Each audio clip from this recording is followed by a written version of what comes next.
You're listening to the Foreign and International Medical Graduate Show, a podcast to inspire physicians in the process of immigration to the United States and access to graduate medical education.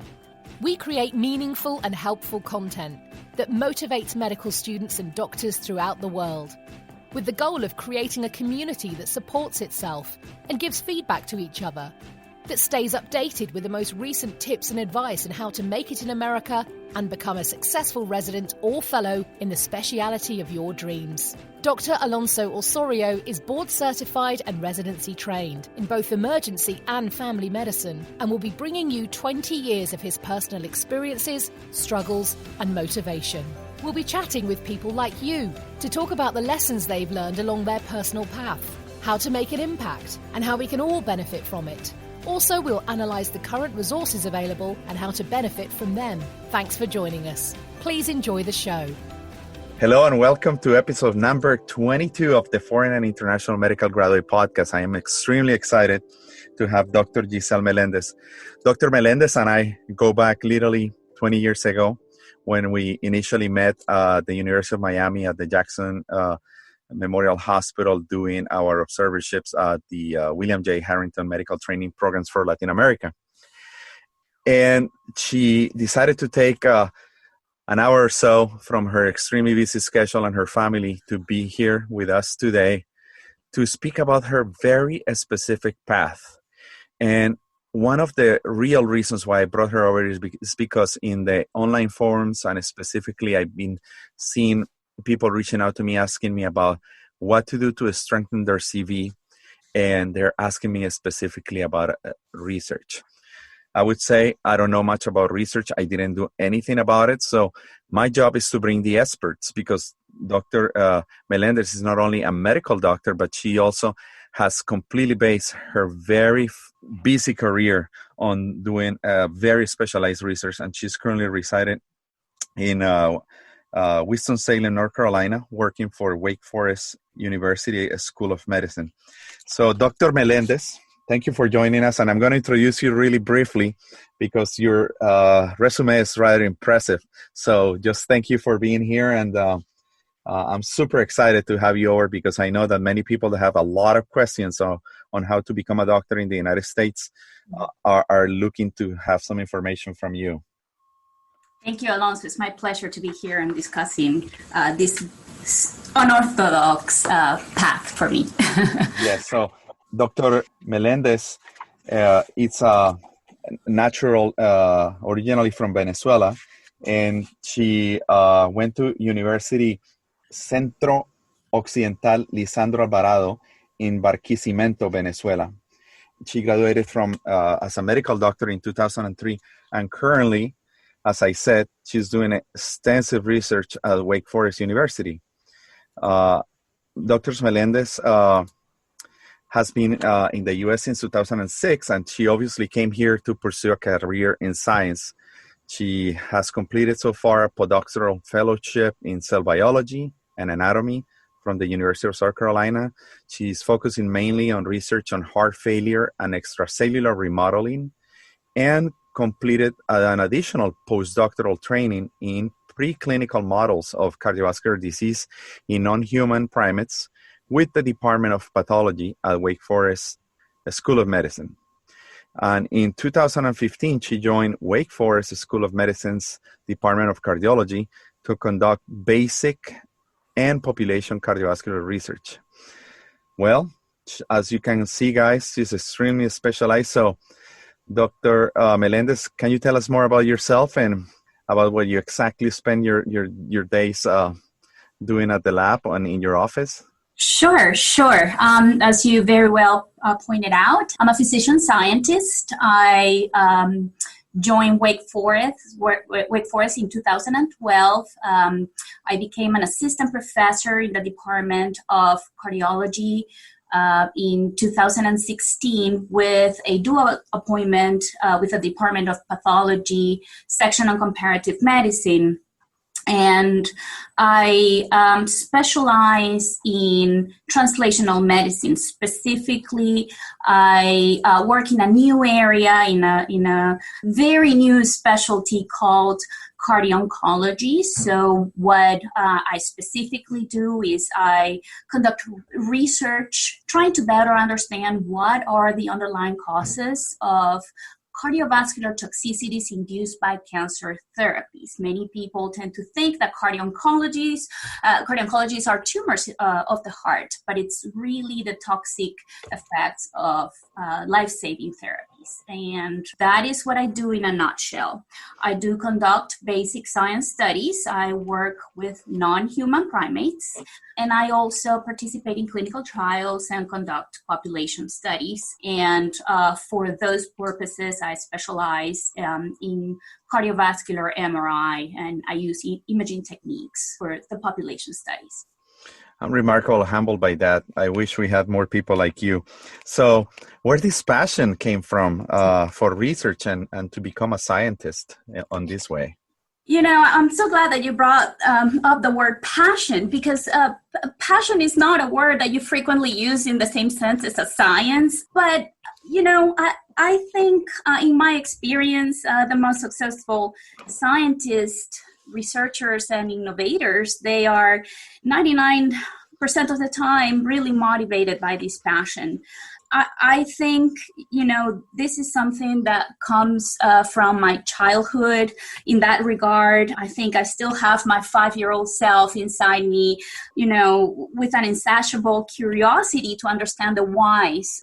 And when I went to medical school, I was always intrigued, and it really blew my mind away when you're reading Harrington and you see all these little references and you go back to the last pages of the book and you see the citations of all the studies. And back in Venezuela, we didn't have much access to the internet, and I didn't know what PubMed was, right? And, you know, I always found myself asking why? How did we come up with ACE inhibitors? How were they tested? How did we figure out that they work? And so that was always a good question, questions that came up during my career path. Also, as you may know, from a family perspective, I'm the daughter of 2 physicians. Both my parents are internists. Very, very charming parents. I actually had the pleasure to meet them both. Very sweet people. Thank you. And I think specifically my dad has, it's very driven by science, and he imprinted that curiosity in me. And at a personal level, my late younger brother, was born with a very complex disease called Alagille syndrome. Very rare. It occurs in 1 in 100,000 live born. And, well, you know, he passed away. This year is going to be 20 years from the time that he passed away.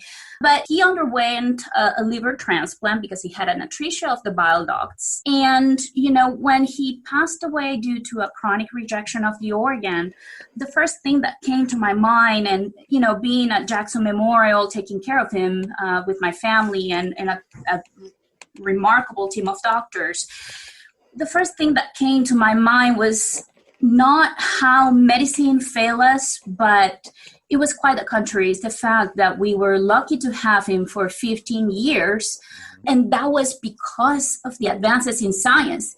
If he would have been born 20 years before that time, perhaps he wouldn't have survived the first 3 years of life. And so that in itself, it's something that you know, struck me as a positive thing of science. And I would say taking a family tragedy like this, losing your only brother that was with us for many years, and it's the only way that you had to give back. I would say that you're giving back by putting in the hours to whatever doctors back in the day did for your brother, correct? That is exactly right. That is exactly right. And science is being part of my life, and my personal life has been enriched by the advances of medicine and the advances of science, for sure.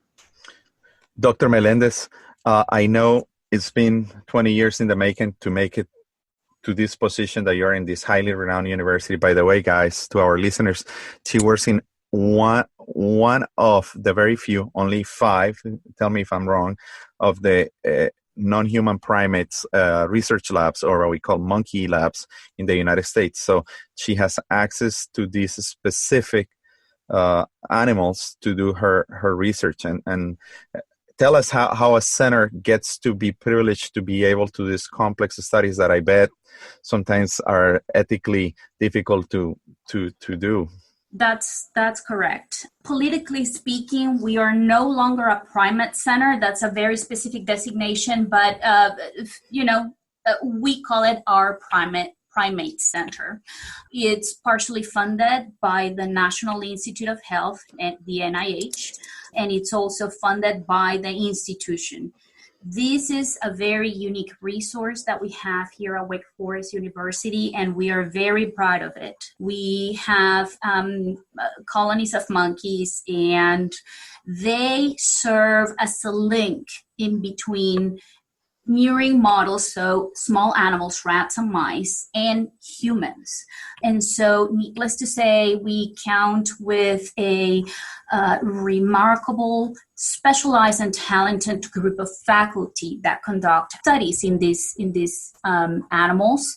And they definitely are relevant questions that cannot be answered either in a human or a small animal. So they are critical studies for sure.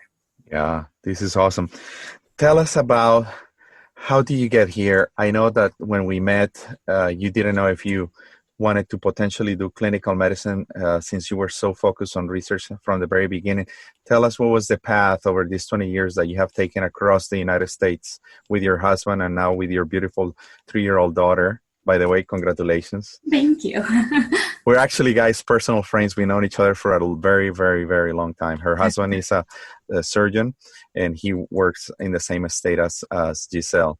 So by having said that, go ahead. Yes. So when I moved to the United States in 2006, I already had some experience here at Jackson Memorial, and of course through my brother, because my brother was mainly treated at Jackson Memorial Hospital. And so when I was with him at the hospital, I used to see these Latin American students rotating through the wards and doing rounds on my younger brother. And sometimes, I saw them speaking Spanish among them. And I asked them, where are you from? What are you doing? At the moment, I was just in high school.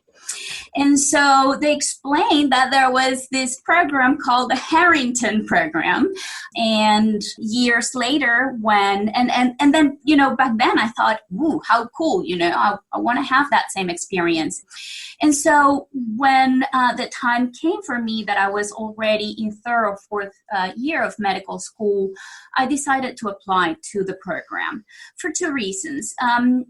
The main reason is I knew I wanted to be involved in medical research, in biomedical research. I knew that from very early stages in my career, and in fact, I did a lot of research at the IVIC, the Venezuelan Institute of Research, during my summers, during my vacation time from medical school. Wow. And so, but I wanted to know whether rotating in the States would provide me with an extra or a different perspective of how medical, I sort of knew from a patient perspective, but I wanted to better understand if this was going to be a good fit for me.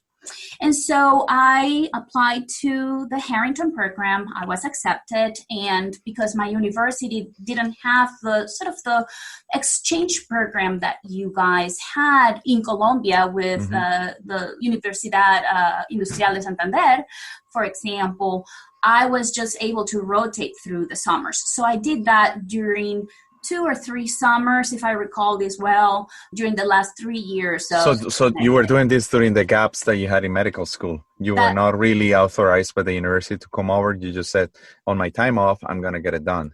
That's correct. That is correct. That's a sacrifice. And so I did that. And so inevitably during these rotations, I was sneaking out of some rotations to be able to get involved with some laboratories. Okay. So one of the things that I did during that time was to rotate with Dr. Edith Siqueira. He was an amazing neurosurgeon from Brazil that was practicing at the moment. He passed away a few years ago, but he was the first person that introduced me to research. And one of the things that I learned with him were basic science techniques that were going to be useful, that just thanks to him, perhaps I got my first postdoctoral fellowship here in the States. And so during that time, I graduated from medical school. I rotated and completed my rotation successfully. I came back to Venezuela, graduated from medical school, went back to do my rural year because that was mandatory, right? So I had to go into a really small town in Chivacoa. That's right. Doctor Hospital Tiburcio Garrido. That's exactly right. And I completed my rural year there. Those were fun times. And as you may know, and many of your guests have described how fun it is to do that rural year, I enjoyed it very much. And so, and nonetheless, after completing that rural year, I decided that I wanted to come back to the States and pursue my dream of becoming a physician scientist. And so at the time, I didn't know where to start. What was the typical path of a person that wanted to do? Yes, I don't mean to interrupt, but actually that's a question that I get from everybody. Where do I start? Okay. And you're here to tell us the secret on how to get committed and follow that lead. Perhaps I can start what is the typical pathway. Okay. And then I can tell you what I had to do and the barriers that I encounter. How about that? Go for it. Okay. Sounds good. So in the United States, a person that wants to pursue a physician scientist career, typically they go through an undergraduate education first, right? Those are the college years. Then they go on to a predoctoral training, okay? This can be either a PhD or an MD, or there are programs that are combined as PhDs and MD degrees, right? After you graduate from those programs, you go on to the postgraduate training. PhDs typically go on a postdoctoral training, which is the equivalent of a clinical residency, okay? Perfect. If you are an MD or a PhD, you have the option of moving on to a clinical residency with an interest in research or a program that are called There are formal physician scientist programs, okay? And those are very highly specialized long programs. They typically are 4 to 6 years long, okay? And they have a mixture of clinical exposure and basic science or epidemiological population science research. And that's pretty much the typical training. When I came to the United States only with an MD degree, I faced 2 issues. 1, I had to take the USMLEs, correct? Correct. And 2, I did not qualify for any of the physician scientist programs at the moment. We're talking about, 2007, between 2006 and 2008, because either I did not have an MD PhD and I was an IMG. So many of these highly specialized programs were not accepting IMGs or FMGs or anything. Why would that be? I do not know. I don't have a precise answer for that, but they're highly competitive. And do you think it's the limitations on the visa sponsorship, if that's the case? I would say yes, because these are very long programs. I was before on an H-1B visa, and that visa only goes for 5 years. These are programs that can go up to, 6 or 7 years, some of them, depending on the path that you take. And they're simply highly competitive. And we are talking about Ivy League schools. We're talking about, Yale. We're talking about Brigham. We are talking about Duke. These are Ivy League schools, and you more than anybody knows that this is something that it's a rate limiting step for us. And so my options at the moment were, I had 2 very distinct career paths. I either pursue a clinical path and forget about research, because going through residency and fellowship it doesn't give you any time to do research, right? Obviously, and I knew deep in my heart that once I would, kind of jump on the clinical treadmill, it was going to be very hard to come off that treadmill. Yeah, if you follow that path, it's super hard to just go back to do what you're passionate about. Yeah, the patient's life suck you into it, and there is no going back. I agree. There is no going back. That's correct. And typically that path often doesn't offer protected time, right, to conduct research. Or the other option I had was to pursue a postdoctoral training. So that was a really difficult decision because I had no guidance on that regard. So at the moment, the only person that was able to give me some feedback and some pointers in how to do that was Dr. Adir Sequeira at the moment. And so he said, well, Giselle, you need to beef up, that's the word that he used, beef up your CV. I see that you have some background in research, which is great. And you need to start applying to postdoctoral fellowship positions. So let me tell you how I did that. I polished my resume, my CV. I highlighted the few publications, which, looking back, they were not really publications. They were not peer reviewed publications. They were little research jobs here and there. We published some abstracts. We presented some posters, but they do count.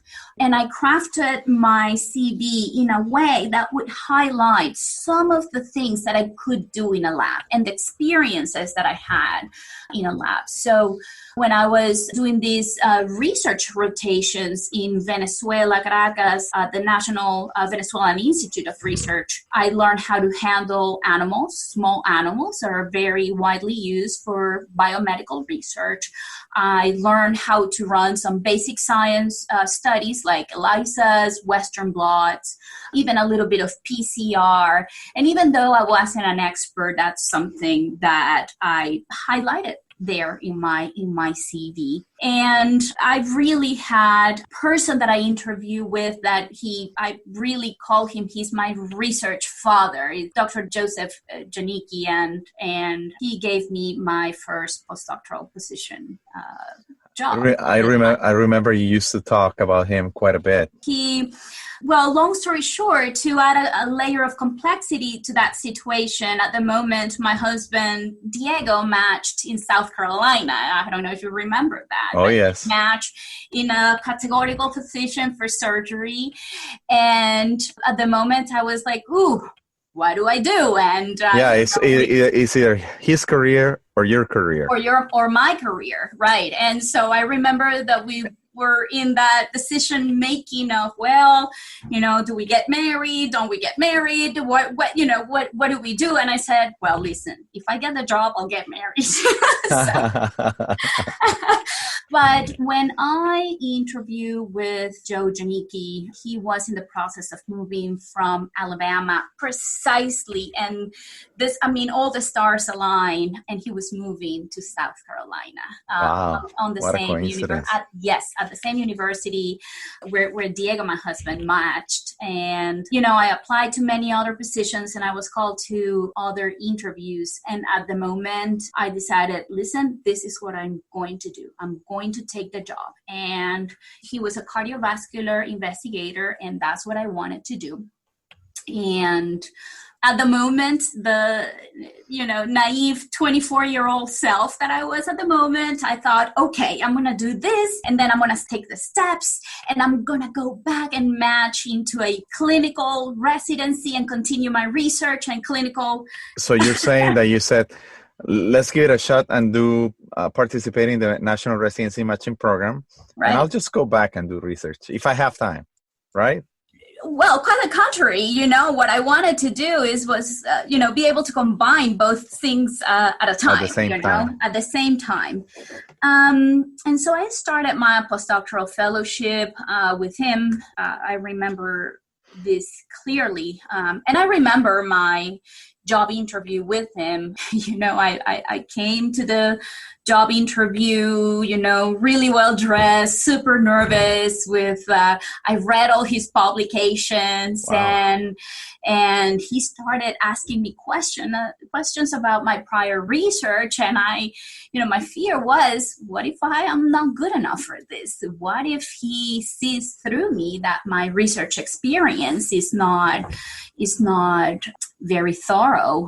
I am not a PhD. I am an MD with a strong interest in research.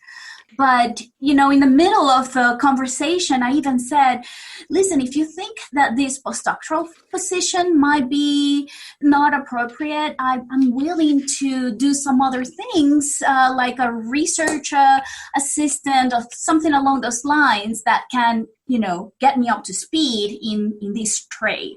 And he said, I remember clearly, like it was yesterday, and he said, no. You're an MD. You're more than qualified to do this job. Wow. And he offered me the job on the spot. Well, when you said having a job, it meant that it was already a paid job. By now, had you been already paid for what you were doing? Because I know many people said, oh, while you do research, just sacrifice yourself because you're going to sustain yourself and you might not make any money in the process of doing research, correct? Correct. So this was going to be a paid job. So remember, this is the equivalent of a clinical residency for an MD.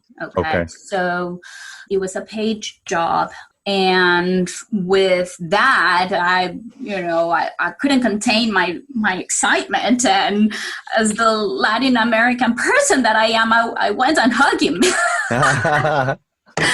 I think he still remembers that to this day. And the next step and the next difficulty for me, it was the visa process, because he was offering me a J1 visa. Wow. Yeah. We don't like the J's, right? And especially you used to have an H1 before then, right? Well, no, before I had a student visa. Okay. Right. So remember that I was just coming to the States as a student, and actually it wasn't even a student. I don't remember. We used these B1, B2 visas for the Harrington program, and I wasn't staying for long periods of time at the moment. But one thing I will say, that in research, negotiating the type of visa, at least at the moment that this happened for me, we're talking about 2006, it has more flexibility, okay? And the reason is because there's shortage of diversity in the research arena, okay? So it's not uncommon for institutions to provide H-1B visas. Oh, good to know. Yes, that's a good point. I think that's still the case. So since there's not many of you that want to go into that path, there is a need. And when you have a need, there is a way to have the labor certification process. That's right. By obtaining an H1. That's great to know. Yes, that's correct. But that was something that I had to negotiate. And actually, the university at the moment, University of South Carolina, said this is an expensive process. and we won't be able to afford it. But if you can pay for it, I will be delighted to sponsor you. And of course, I said yes. I reach out for savings and do it. Give me a gross idea of how much money you paid back in 2006. It was about $5,000. With an attorney, correct? With an attorney that it was provided by the university. So it was pretty much the filing forms. The attorney was sponsored by the university, but the filing fees and the background checks and all that jazz was paid by me.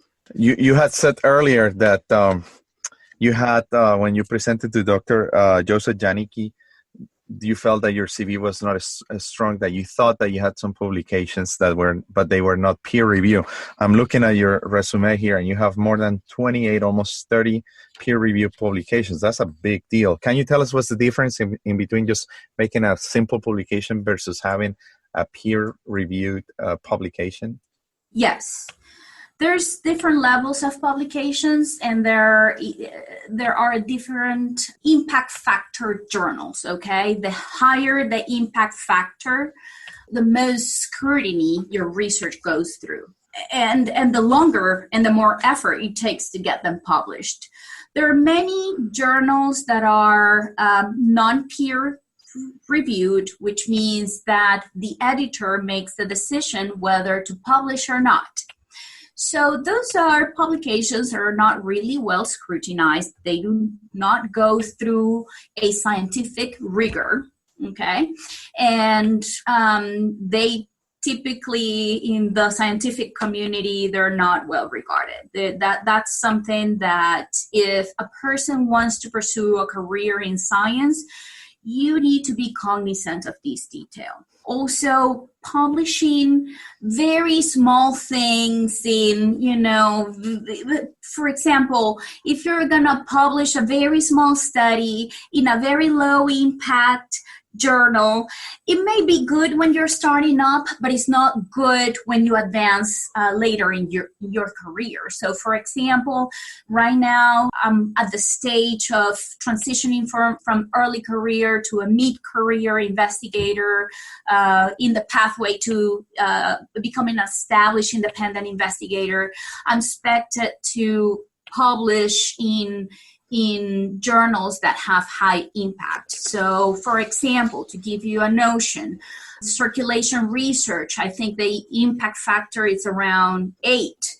The New England Journal of Medicine, it's about 20, for example. So, the higher the number, the more impact it has, and of course, it's the most scrutinized and difficult to publish in those journals. Wow, so the more you publish in a higher, well-recognized peer-reviewed journal, the more quote-unquote points you get that potentially gives you more advancement in your career? Would you say that? Absolutely, and the more credibility gives you as well. And the higher the quality of your work, the higher the likelihood that you're going to get published in these higher impact journals. Dr. Melendez, I had a question here for you. And forgive my ignorance, but I'm just going to ask you, like, if I was a lay person, why is research so important? Because I didn't see it happening that much in Latin America. Why is research so important for academic, highly renowned universities in the United States? And why do they want people like you to work for them? That's a great question. Is it the money factor? Is the recognition factor? That's what I'm trying to kind of head towards. So it is the recognition factor, and it's also cutting edge, the access to cutting edge technology, state-of-the-art technology to treat patients. For example, I think, physician scientists really is an endangered species nowadays, and I think it's because of the struggles that we go through to obtain funding. And we can talk about funding a little bit later on. But, if research doesn't advance, we really could lose the next generation of life-saving treatments, okay? So, for example, here at Wake Forest, we conduct clinical trials that are testing potentially life-saving treatments. And if we don't do this, medical science and medical advances are going to get stuck. Specifically in what I do, I conduct studies in cardiovascular medicine, right? And, the progress has been slow. We have many new technologies, but without the medical research, without the proper and, well-designed basic science studies that can be translated into clinical practice, medicine won't advance. That is the key of advancing medicine and developing new treatment strategies. And not only treatment, early prevention, early detection to prevent the progression of disease. And that's precisely what translational investigators like me try to accomplish. You said that you're a species on extinction. Please stay home for COVID-19. So anyway, I want you to remain productive and keep doing what you're doing. Oh my God! So this has been fun. So when a young foreign medical graduate tells me, "Hey, Dr. Osar, I would like to do some research," what should be my answer? How should I guide them? Where should they start? Who should they try to contact? Who should be the... I think you should start by asking the question, why do you want to do research? Okay. Do you want to do research as a springboard to do better in the match? Do you want to research because that's what puts a fire in your belly? Do you do research because you have this curiosity of knowing more? You want to know more. What is the motivation behind doing research? And depending on that answer, you can tailor the path. If you want to do research to strengthen make a stronger application to the match, you have to do that really well. And that depends. Not all research will make your application better. Sometimes it can be seen as a distraction. I can tell you that now I'm sort of on the other side, and I review applications from residents that are applying to cardiology fellowship, and sometimes, the degree of research that they have done may or may not be well tailored to what they're trying to pursue. If you are trying to use it as a springboard to get into a fellowship, I can tell you that you really have to articulate that very well, otherwise it's going to show. And the people reviewing these applications, they know all these sort of quote unquote tricks, right? And still, it's something that it's a double-edged sword. So you really need to be careful in using research as a springboard. Make sure that the research that you're conducting, you're not being, quote unquote, exploited, right, for your time. Yes. I know that happens quite a bit. It does. So with a shortage of funds for research, many investigators trying to find what we call free labor. What is it that you're doing in a lab? Are you, cleaning dishes? Are you counting cells? Are you going to be part of a recent research publication? I would say the latter. It's your aim. You want to put your name in a publication. And that's a conversation that you have to have from the get-go with your principal investigator or the person that you're going to be working for. How can I make a significant contribution to the research that you're doing, and can I be part of that publication? Okay. And so that's something that you need to follow up, because remember, these scientific research sometimes takes years.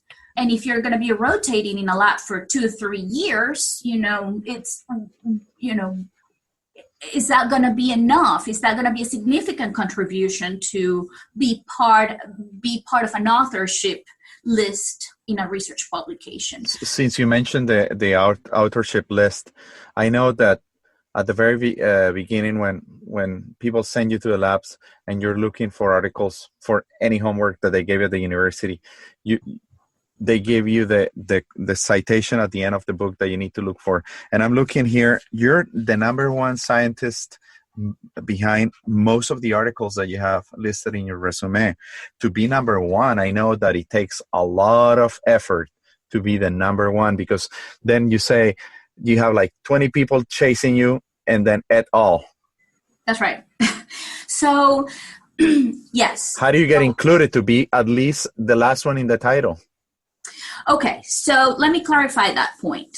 The first and last authors on a publication are the most prominent authors in a publication. The first one and the last? The first one and the last. Wow. So many people doesn't see that or doesn't understand that. But let me explain you what the difference is. So if you are the first author in the publication, you are the person who is actively conducting the work. You are doing the analysis, you're reading the cardiac MRIs, you're conducting the experiments, you're contributing to the design of the study, right? Under the guidance of a senior mentor or a senior author who's going to be the last author, okay? Wow. So the last author is kind of the father of the research, okay? The father, and you will see that I'm starting to get to that stage. Typically, those are mid-stage career investigators, which is something that I'm transitioning into now that I have my own independent funding, and we can talk more about funding. Yes. We'll talk about funding in a little bit. That is correct. So the senior author typically is the person that comes up with the idea, that brings in the money to conduct the research, and is the leader of the team. And that's the first sign that you are an independent investigator, okay? And while you're not doing the work hands-on, you are overseeing every single step of the way, okay? Including writing the manuscript and conducting all the statistical analysis if that's the appropriate type of research that you're conducting. So that is the senior author. So yes, it's good. So at my stage, I accomplished what I needed to do. So those are phases that I need to have. So for me, for my next promotion, I need to complete a certain number of first author papers to be able to get promoted into the next stage. Wow. That's a long path, Doc. I know. So talking about funding, I know that funding has been cutting down, and later on that article that you sent me to prepare myself for this highly specialized interview, I noticed that funding sometimes is fundamental and crucial also to support yourself and to be able to produce stuff. Where the money funnels from? How do you handle the money? How do you disperse the money? How do you get the funding? I know the NIH plays a huge role in this. And can you make it in a very simple way so we understand how this huge complex system works in the United States? Of course. So the top agency that provides funding for biomedical research is the National Institutes of Health, the NIH. The NIH is subdivided in different sub-institutes. So for me, that I conduct studies in cardiovascular research under the umbrella of the NHLBI's, National Heart, Lung, and Circulation Institute, okay? So that is my institute. There's a series of grant systems. Perhaps this is an entire different podcast, but sure. We can do that. When you're a postdoctoral fellow, you are under the umbrella of your PI. Your PI should have enough support from the NIH or any other equivalent source, okay? It's not just the NIH. There are many other federal and non-federal institutions. For example, in my case, is the American Heart Association, just as an example, that can also provide such funding. And you are under the umbrella of your PI, your principal investigator. The PI will provide your salary and research dollars for the studies that need to be conducted. When you're a postdoctoral fellow, you are entitled to apply, or you're eligible to apply to certain pre-doctoral or postdoctoral. If you're an undergrad, there are some pre-doctoral smaller grants that you can apply to. That's always a plus. When you're a postdoctoral fellow, you have the same benefits. When you are transitioning into a faculty position, that varies from institution to institution, you can either start obtaining funding from small foundation grants, intramural grants, they typically are given by your institution. You still have to compete for these pilot fundings.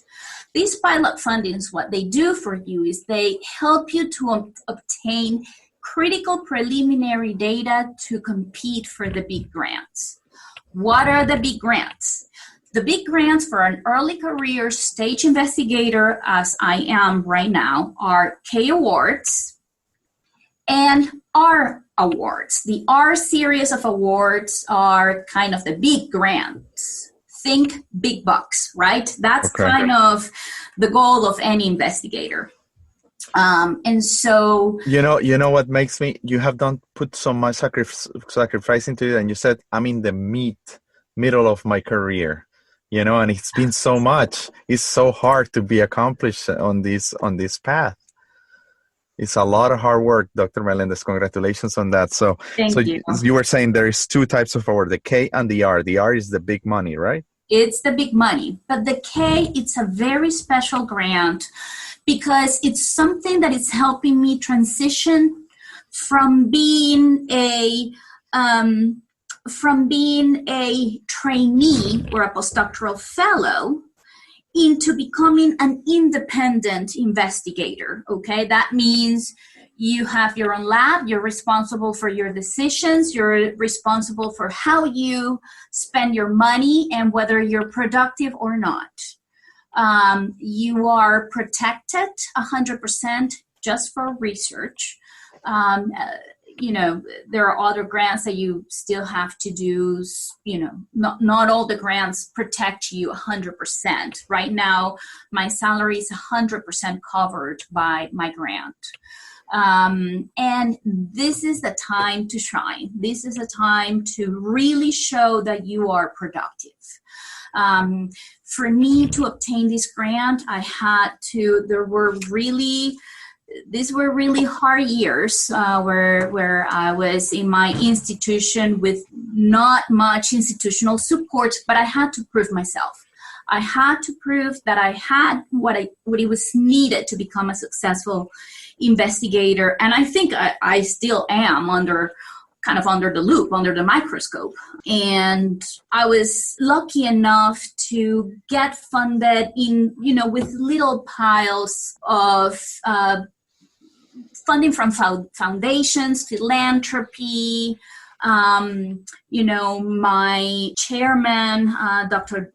David Harrington, who's been an amazing mentor I've had. Alonso, I have to say, I wouldn't be here if it wasn't for number one, Dr. Joe Janicki, number two for Dr. Tom Clarkson, who also passed away a few years ago, and thanks to Dr. Harrington, who they have always believed in me and supported me all the way. And thanks to them, I was able to make the most out of these pilot fundings that I got and translate that into a successful K award. And I'm currently on the first year of that K award, and I'm part of other R01s in collaboration with other investigators. Can you tell me about this very recent nomination that you had at Wake Forest University with the receiving the Dean's Hero Award as of 2018? Yes, so we have the Dean's Hero Award. It's something that the dean decides, among all the faculty conducting research. She decides to give this award to a few investigators a year, and that comes with a stipend. But it was quite an honor to me. At the beginning, I felt like I was sort of an invisible person, and she invited me to give a series of a TED Talk format presentation, and I just put together a 15-minute presentation, and she really liked it. And I think one of the things that is really attractive about my research is the capability of designing basic science studies that are clinically meaningful and that have a potential of being rapidly translated and change clinical practice as we know it. And, it was really an honor for me to receive that award from the hands of our dean. And for those that are potentially interested in looking a little bit more on what that took, you can go to the wakehealth.edu website, and you'll find it under the Dean's Research Symposia series, where she has her lecture that led her to have the reward from the dean. Wow, Dr. Melendez, it's been fantastic. So now your life has quite drastically changed. Now you're a mother. You have been married to Diego now for more than a decade. What? Let's see.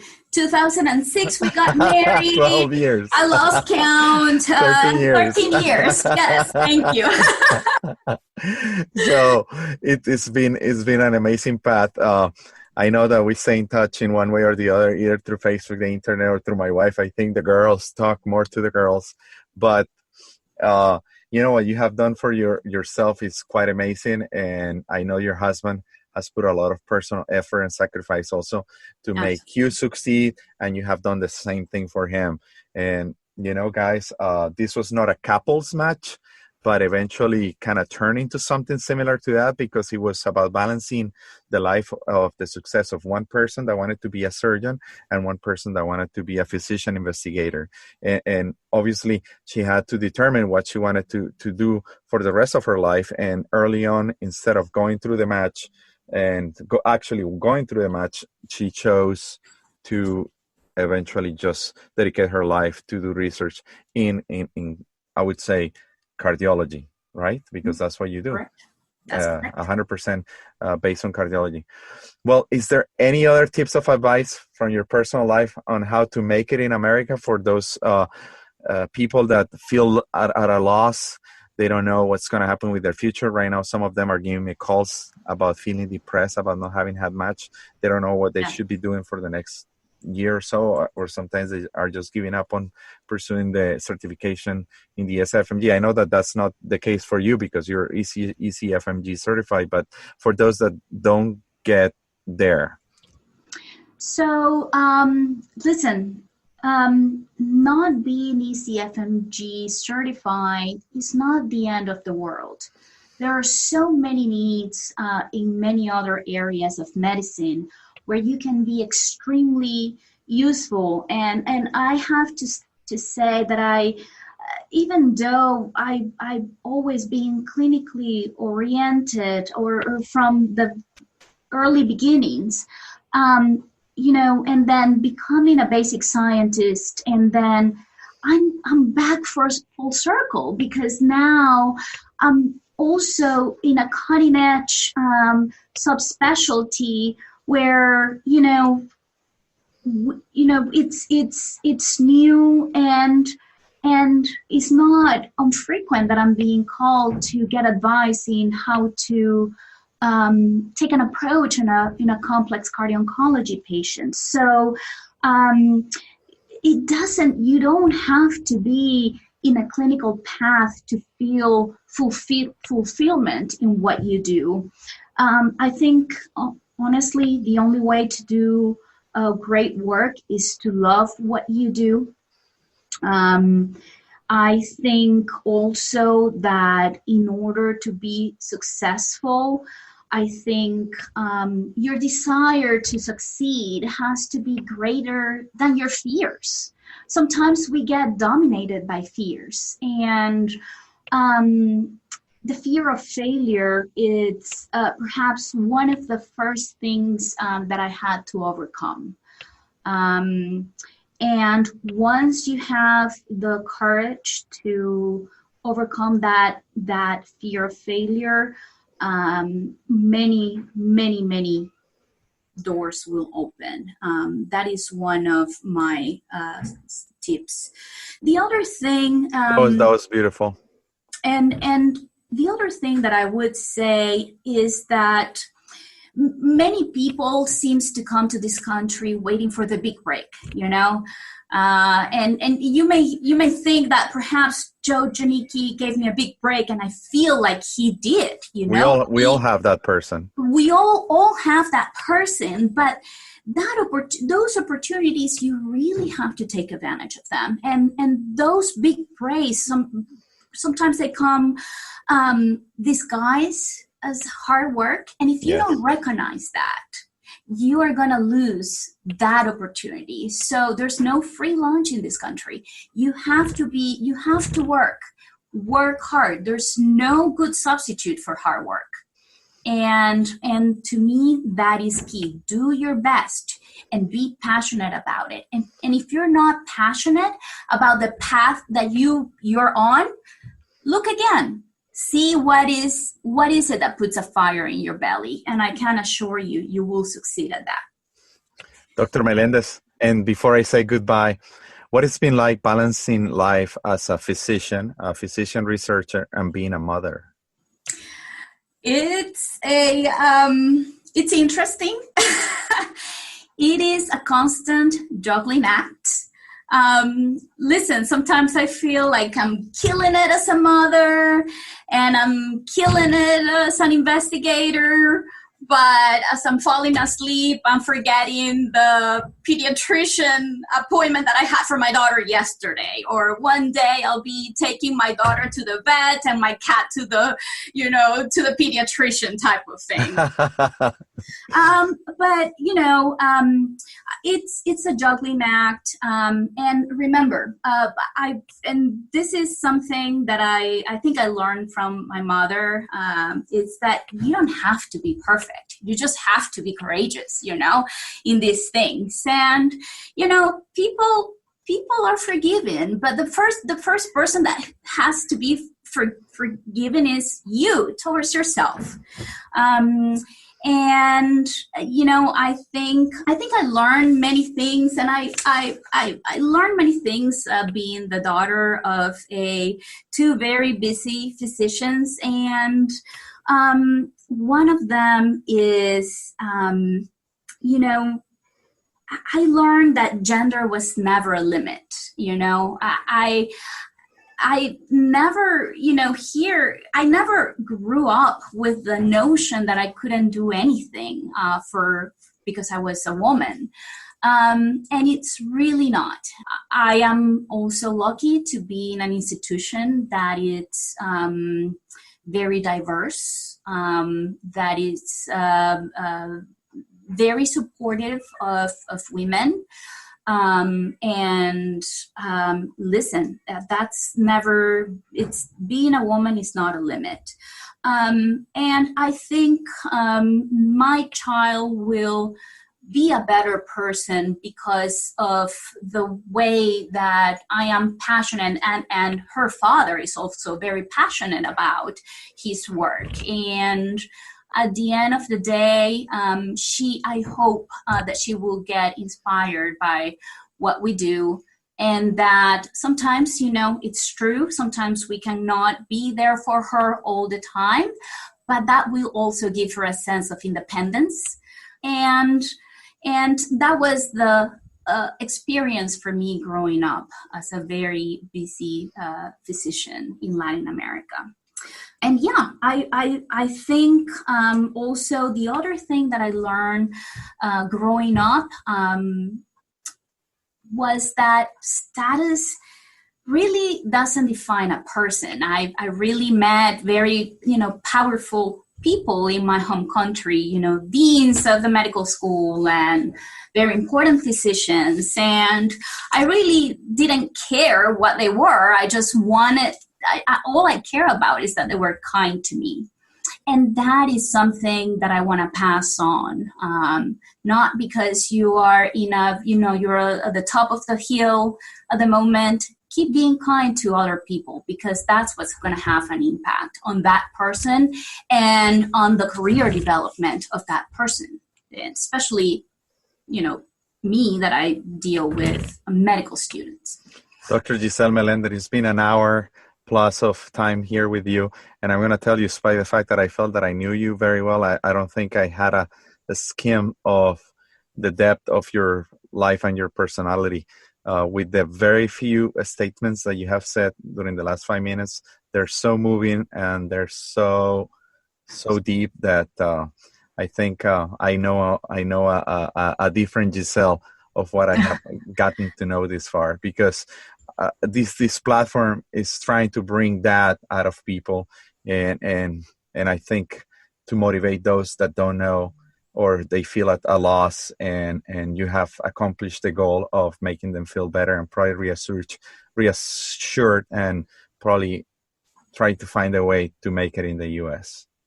Absolutely. Thank you so much for having me. And needless to say, if anybody wants to reach out to me and have a conversation about how can they shape their path, if they're interested in science, I'll be more than delighted. So we're gonna leave the link for her email address at the bottom of the description of the show. Well, Dr. Giselle Melendez, thank you very much for being here and taking an hour and a half of your time to share your personal life experience. And I know that you said that you were in the middle of your career, but I wish I was half the way through what you have accomplished thus far. And God bless you. So thank you, everybody, for joining us today. Please keep listening, sharing, and caring, because we're going to keep producing some phenomenal content, and the content comes from your inquiries. So we brought Dr. Melendez due to the fact that many people wanted to know more about what it's like to be a physician researcher, a researcher in the United States or anywhere else in the world. So thank you for listening, and we'll stay in touch. Keep being my rock stars. God bless you all. Thank you, Alonso.